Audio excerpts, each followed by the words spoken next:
Salut tout le monde, c'est Ardoré.fr. Dans cette vidéo, je vais vous montrer comment repaste, comment changer la pâte thermique sur une carte graphique. Donc ici, j'ai une 8800 GT de Nvidia, voilà, qui est assez ancienne, qui est assez usée. Je sais pas encore si elle fonctionne. C'est un pote qui me l'a passé juste pour que je la nettoie et que je change la pâte thermique. Donc je vais faire ça. Donc pour pouvoir changer la pâte thermique, il vous faut du matériel. Donc il vous faut en gros un tournevis cruciforme et si possible, si vous avez ça, un tournevis multifonction. Donc là, j'ai plein d'adaptateurs. Et donc on va devoir démonter la carte graphique en fait pour pouvoir changer la pâte thermique. Donc faites bien ça seulement quand elle est plus sous garantie.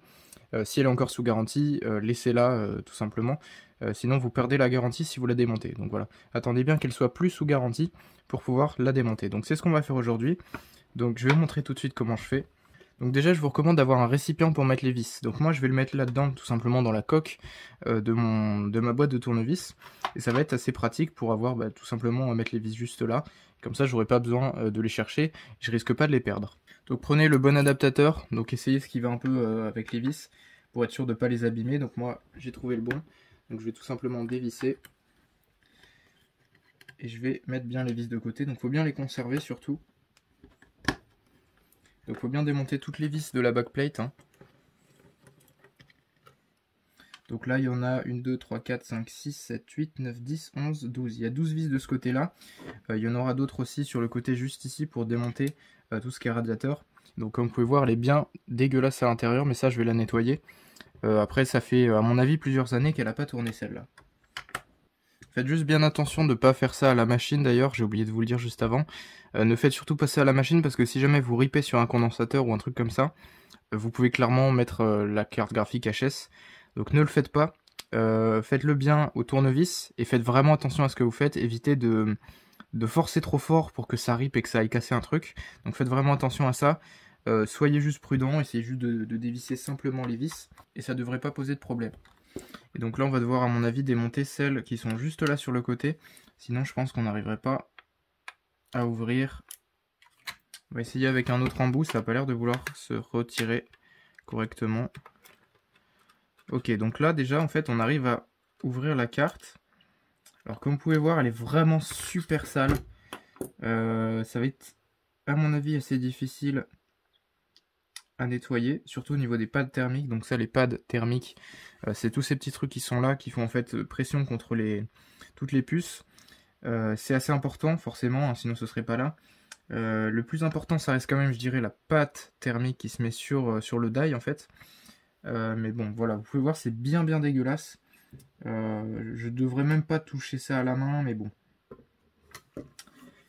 On va essayer de faire ça assez bien quand même. On va essayer juste de retirer ce connecteur. Donc ça, c'est le connecteur du ventilateur.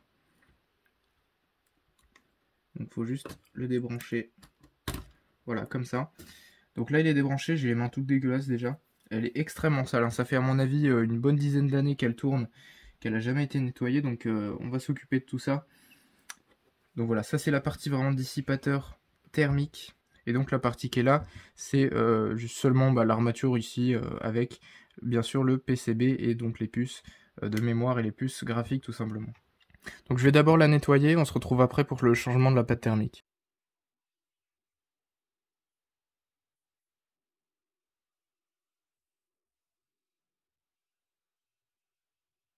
Donc voilà où on en est. Donc là on va repaste le GPU, j'ai tout remonté, comme vous pouvez voir c'est tout de suite beaucoup plus propre que tout à l'heure.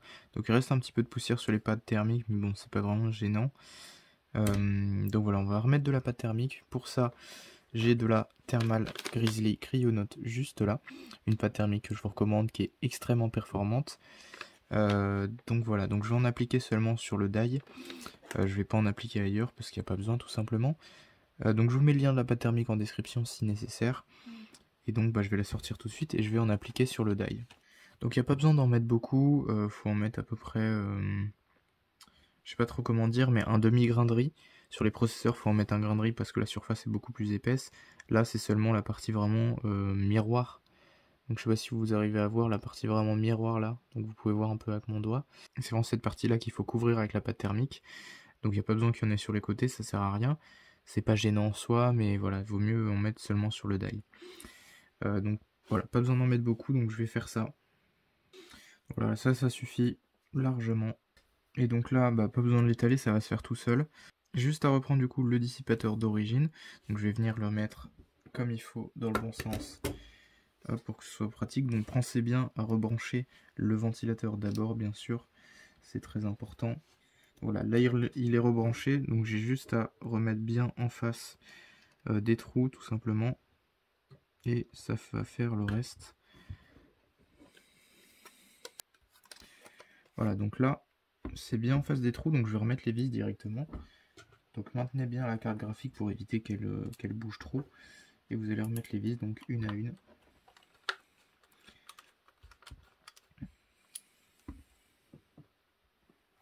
Mettez en diagonale comme je fais moi.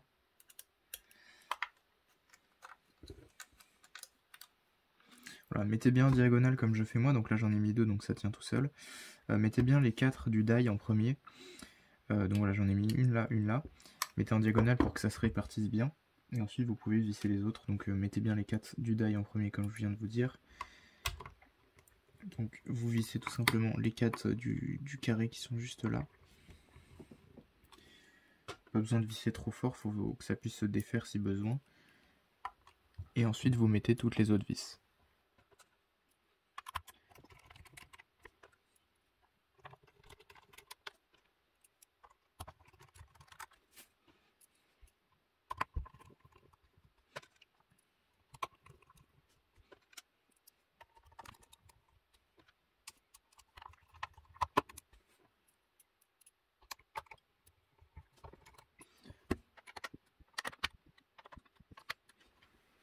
Donc voilà, toutes les vis sont bien réinstallées, la carte graphique est bien en place. Donc voilà, elle est nettoyée, c'est tout de suite beaucoup mieux comme ça que avant. Donc voilà, ça reste une carte graphique quand même très peu puissante actuellement parce qu'elle date. Donc c'est une GeForce 8800 GT qui date et c'est une Alpha Dog Edition de XFX. Donc voilà, c'est pas un modèle qui est incroyable en soi, ça date. Mais voilà, ça reste quand même une carte voilà, qui était vraiment pas mal pour l'époque. Donc on l'a juste repaste, on va voir si elle va fonctionner. Donc je peux malheureusement pas la tester parce que comme vous pouvez voir c'est du DVI et je n'ai pas de DVI, donc voilà je peux pas la tester, donc je vais la passer à quelqu'un d'autre qui lui va la tester. En tout cas moi voilà je l'ai nettoyé, j'ai repaste, donc je vous montre pas comment je l'ai nettoyé mais juste pour vous expliquer un peu. Je vais vraiment tout démonter, il n'y a que le ventilateur que j'ai mis de côté et tout le reste sinon je l'ai nettoyé à l'eau et au savon. Oui j'ai bien dit l'eau et le savon. Alors vous allez me dire pourquoi, il y a plein de condensateurs électriques. Sauf que cette carte n'a pas tourné depuis longtemps, donc elle est totalement vide en électricité, il faut bien faire attention à ça. Bien sûr, elle n'est pas sous garantie, faites ça uniquement si elle n'est plus sous garantie. J'ai juste pris une brosse à dents, vous savez, qui est usée, donc voilà, j'ai juste utilisé ça. J'ai mis de l'eau tiède, pas trop chaude. J'ai mis du liquide vaisselle, ça marche très bien. J'ai pris du coup la brosse à dents, j'ai plongé complètement la carte graphique dedans, j'ai frotté un peu partout, sans frotter trop fort bien sûr, juste avec les poils de la brosse à dents. Et du coup voilà le rendu, donc comme vous pouvez voir elle est vraiment super propre. Donc il y a encore un petit peu de poussière sur le ventilateur, mais celui-là c'est le seul que j'ai pas nettoyé à l'eau. Je l'ai nettoyé, en gros j'ai pris des sortes de tiges en coton, et j'ai trempé dans de l'alcool ménager. Voilà, j'ai fait les pales une par une, c'est ce qui a pris le plus de temps. Mais bon, le résultat est pas top, j'aurais pu faire un peu mieux. Mais c'est super galère, super long à nettoyer le ventilo. Sinon tout le reste voilà c'est super propre, il n'y a pas de souci. Donc tout a été bien nettoyé, bien essuyé. Le plus important en fait c'est le temps de séchage. Vous pouvez mettre les composants dans l'eau, hein, même le PCB c'est pas un problème. Il faut juste bien penser à l'essuyer après. S'il reste de l'eau ça peut faire du coup de la condensation et ça peut faire de la rouille après. Donc vérifiez bien à ce qu'il n'y ait plus du tout d'eau dessus. Avant bien sûr de la rebrancher. Donc faites-la reposer 24 heures si possible, voire 48 heures pour être sûr qu'il n'y ait plus du tout d'eau. Et vous pouvez aussi accélérer un peu ce temps en mettant de l'air soufflé dessus. Soufflez pas à la bouche hein, bien sûr, avec un souffleur d'air, un compresseur, un truc comme ça. Pas un truc qui souffle de l'air liquide, sinon ça va empirer les choses. Donc voilà, faut bien juste veiller à ce qu'elle soit bien sèche quand vous la remettez dans le PC et quand vous l'essayez. Et donc voilà, donc j'ai nettoyé une carte graphique 8800 GT, donc je vais la repasser à son propriétaire. Et en tout cas voilà, c'était plutôt pas mal. Comment remettre de la pâte thermique sur sa carte graphique. Voilà, c'est vraiment pas compliqué. Donc je vous mets le lien de la pâte thermique en description. Et donc merci à tous d'avoir regardé cette vidéo jusqu'à la fin. Moi je vous dis à la prochaine, à plus pour une nouvelle vidéo. Allez, ciao.